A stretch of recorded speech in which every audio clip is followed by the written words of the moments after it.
திங்கட்கிழமை வீடியோ தாங்க வந்திருக்கு. வீடியோ வந்து சூப்பரா இருக்கு அப்படின்னு தாங்க சொல்லணும். அதாவது மகேஷ் பத்தின உண்மை எல்லாமே வந்து அஞ்சலிக்கு வந்து தெரிய வருது அப்படின்னு தாங்க சொல்லணும். இன்னொரு பக்கம் பார்த்தா, நம்ம வெற்றி இருக்கார்ல, அவருக்கு வந்து நம்ம துளசி பத்தின டீட்டெயிலு, உண்மை எல்லாமே தெரிய வந்துருச்சு. அவர் வந்து பயங்கரமான சந்தோஷத்துல இருக்காரு. அங்கிட்டு பார்த்தா, நம்ம இவங்க இருக்காங்கல்ல, வெற்றியோட அண்ணி, அவங்க வந்து பயங்கரமான சந்தோஷம். எப்படியோ வந்து நம்ம இந்த குடும்பத்த பிரிக்க போறோம் அப்படின்னு சொல்லிட்டு, அவங்க வந்து பயங்கரமான சந்தோஷத்துல இருக்காங்க. அதெல்லாம் பார்க்குறக்கும் சேனல மட்டும் மறக்காம லைக் அண்ட் சப்ஸ்கிரைப் மட்டும் பண்ணிருங்க.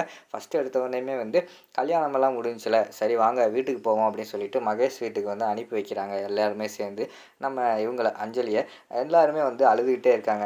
அஞ்சலிய விட்டு பிரியிறோம் அப்படின்னு சொல்லிட்டு அந்த இடத்துல வந்து துளசி, அவங்க அப்பா, அவங்க அம்மா, அதுக்கடுத்து எல்லாருமே வந்து குடும்பத்தில எல்லாருமே வந்து அழுதுகிட்டே இருக்கிற மாரி காட்டிட்டு இருக்காங்க. அஞ்சலியும் அழுகுறாங்க. உடனே மகேஷ் வந்து சொல்றாங்க, "எதுக்கு அஞ்சலி அழுகுற? நீ எதுக்கு ஃபீல் பண்ற? பக்கத்துல தான் இருக்கு. எப்பனாலும் நீ போய் பார்த்துக்கலாம். இல்லைன்னா அவங்க வந்து நம்ம வீட்டுக்கு வந்து பார்த்துக்கலாம். ஒண்ணும் ஃபீல் பண்ணாத. நான் இருக்கேன்ல." அப்படிங்கிற மாரி சொல்லிட்டு ஆறுதல் சொல்ற மாரி தான் காட்டிக்கிட்டு இருக்காங்க. அப்போ வந்து நம்ம அஞ்சலியோட அப்பா, அம்மா இருக்காங்கல்ல, அவங்களும் சொல்றாங்க, "எப்படியாவது வந்து இவள நல்லா பார்த்துக்கோப்பா" அப்படிங்கிற மாரி மகேஷ் கிட்ட சொல்றாங்க. "நீங்க ஒண்ணும் கவலைப்படாதீங்க அத்த, நான் பார்த்துக்கிறேன்" அப்படின்னு சொல்லிட்டு அவங்களும் சொல்லிட்டு அந்த இடத்துல இருந்து கார்ல ஏத்திட்டு போய்க்கிட்டு இருக்கிற மாரி தான் காட்டிக்கிட்டு இருக்காங்க. போற வழியிலயும் வந்து அஞ்சலி வந்து ஃபீல் பண்ணிக்கிட்டு இருக்காங்க. ஃபேமிலிய விட்டு பிரிஞ்சு போறோம் அப்படின்னு சொல்லிட்டு ஃபர்ஸ்ட்டு டைம் வந்து நிரந்தரமா வந்து பிரிஞ்சு போறேனே அப்படின்னு சொல்லிட்டு ஃபீல் பண்ணிக்கிட்டு இருக்காங்க. "நீ ஒண்ணும் கவலைப்படாத, அதான் நான் இருக்கேன்ல. எல்லா பொண்ணுமே வந்து கல்யாணம் ஆன பிறகு இந்த நிலைமைக்கு தான் வருவாங்க. அத வந்து மனசு வந்து ஏத்துக்கிறணும்" அப்படிங்கிற மாரி சொல்லிட்டு ஆறுதல்லாம் சொல்லி வீட்டுக்கு கூட்டு போற மாரி காட்டுறாங்க. அங்க போய் பார்த்தா அவங்க வீட்ல வந்து யாருமே இல்ல. வீடு மட்டும் பெரிய வீடா இருக்கு. பயங்கரமான வீடா இருக்கு. அரண்மனை மாரி இருக்கு. அத பார்த்த உடனேயுமே வந்து அஞ்சலிக்கு வந்து பயங்கரமான ஷாக் ஆயிருது. "ஏங்க இவ்வளோ பெரிய வீடு இருக்கே! இங்க எத்தன பேர் இருப்பாங்க?" அப்படிங்கிற மாரி கேட்காங்க. "ஏங்க நான் தான் உங்கட்ட ஆல்ரெடி சொல்லியிருக்கேன்ல, எனக்கு வந்து குடும்பம்னு யாருமே கிடையாது. அம்மா, அப்பா கூட இல்ல. அப்படி இருக்கும்போது இங்க யாருங்க இருக்க போறா? எனக்காக தான் இந்த வீடு. நான் ஒருத்தன் தான் இருப்பேன். அதுக்கடுத்து என் டிரைவர் இருப்பாங்க, வாட்ச்மேன் இருப்பாங்க, வேலை செய்றவங்க இருப்பாங்க." அப்படிங்கிற மாரி சொல்றாங்க. "ஏங்க ஒரு ஆளுக்காக இவ்வளோ பெரிய வீடா? எதுக்குங்க?" அப்படிங்கிற மாரி சொல்லிக்கிட்டு இருக்காங்க. "இல்ல இருக்குது. நான் வந்து நல்லபடியா சந்தோஷமா வாழணும்னு நெனச்சு இந்த வீடு கட்டியிருக்கேன். இப்ப தான் நீ வந்துட்டேல, இன்னும் உங்க குடும்பம் கூட இங்க வந்து இருக்கலாம்." அப்படிங்கிற மாரி சொல்றாங்க. "நிஜமாவாங்க? எங்களோட குடும்பமும் இங்க வந்து இருக்கிறதுக்கு நீங்க வந்து அனுமதிப்பீங்களா?" அப்படிங்கிற மாரி கேட்டவுடனே, "அதுல என்ன இருக்கு? அவங்க இஷ்டம் தான். அவங்க வந்து இருக்கணும்னு நெனச்சாங்கன்னா, இங்க இருக்க வேண்டியதுதான். இவ்வளோ பெரிய வீடு சும்மா தானே இருக்கு." அப்படிங்கிற மாரி சொல்லிக்கிட்டு இருக்காங்க. "பரவால்ல. நீங்க ரொம்ப நல்லவரா இருக்கீங்க." அப்படின்னு சொல்லிட்டு அந்த இடத்துல அஞ்சலி வந்து சொல்லிட்டு இருக்காங்க.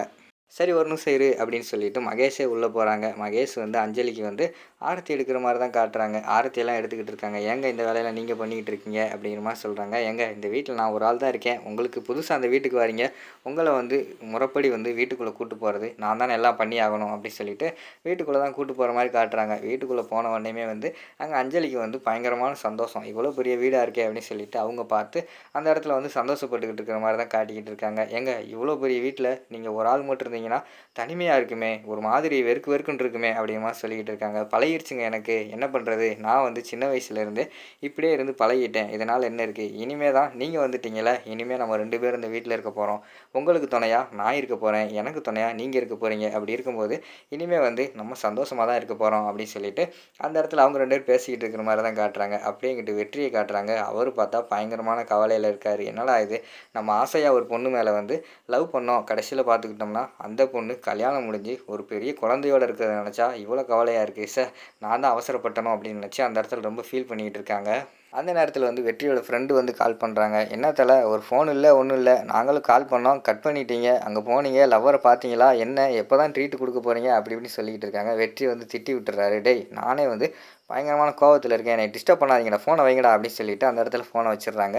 "என்ன தல ரொம்ப கோவமா இருக்கு. என்ன நடந்துச்சு?" அப்படின்னு சொல்லிட்டு அவங்க ஒரு பக்கம் யோசிச்சுக்கிட்டு இருக்காங்க. இது எல்லாத்தையுமே வந்து வெற்றியோட அண்ணி அந்த பக்கம் நின்னு பார்த்துக்கிட்டு இருக்காங்க. வெற்றி வந்து கவலையில இருக்கான். இவன வந்து இப்போதைக்கு உண்மைய சொல்லி இவன் மூலியமா தான் நம்ம இந்த குடும்பத்துல வந்து பெரிய நிலைமைக்கு வர முடியும். நம்ம ஹஸ்பண்ட வந்து இந்த வீட்டுக்கு பெரிய ஆள் ஆக்க முடியும். இவன இந்த வீட்ட விட்டு தொரத்தணும். அப்படின்னா, அந்த துளசிய பத்தின உண்மையெல்லாம் இவனுக்கு தெரிஞ்சா தான் அதெல்லாம் சரியா வரும் அப்படின்னு சொல்லிட்டு அவங்க யோசிச்சுட்டு பக்கத்திலே வாராங்க. "என்ன வெற்றி கவலையா இருக்க? என்னாச்சு?" அப்படிங்கிற மாரி கேட்குறாங்க. "அதெல்லாம் ஒண்ணும் இல்ல. நீ சும்மா தான் இருக்கேன்." அப்படிங்கிற மாரி சொல்லி சமாளிக்காரு. "ஏய் வெற்றி உன்னைய பார்த்தாலே தெரியுது. நீ ஏதோ கவலையில இருக்கிற மாரி தெரியுது. ஒழுங்கா உண்மைய சொல்லு." அப்படிங்கிற மாரி சொல்றாங்க. "அதெல்லாம் ஒண்ணும் இல்ல. நார்மலா தான் இருக்கேன்." அப்படிங்கிற மாரி சொல்லிக்கிட்டு இருக்காங்க. "எனக்கு எல்லாமே தெரியும்." அப்படிங்கிற மாரி சொன்னோனே, வெற்றி வந்து ஷாக் ஆயிறாரு. "என்னது உங்களுக்கு தெரியுமா?" அப்படிங்கிற மாரி கேட்காங்க. "ஆமா எனக்கு எல்லா உண்மையும் தெரியும்.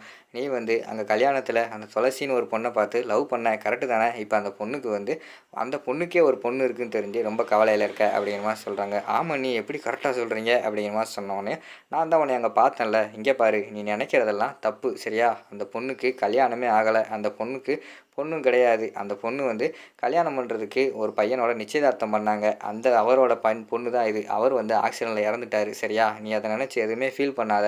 துளசி ரொம்ப நல்ல பொண்ணு. நானும் அந்த பொண்ணுகிட்ட போய் பேசினேன். அந்த பொண்ணு நல்ல மனசுக்காரி. நம்ம வீட்டுக்கு வந்தா சந்தோஷமா இருப்பா. அது மட்டும் இல்லாம நம்ம குடும்பத்துக்கு ஏத்த பொண்ணு அந்த பொண்ணு தான் தோணுது. உனக்கு வேற பிடிச்சிருக்கு. இனிமே நீ தான் குடும்பத்தில பேசி எல்லாம் ஏற்பாடு பண்ணணும் அப்படிங்கிற மாரி சொல்றாங்க. அத கேட்டவுடனே இங்கிட்டு வந்து வெற்றிக்கு வந்து பயங்கரமான சந்தோஷமாயிருது. துள்ளி குதிக்க ஆரம்பிச்சிடுறாரு. அதோட பார்த்துக்கிட்டிங்கன்னா அந்த எபிசோடு வந்து முடிச்சிடுறாங்க.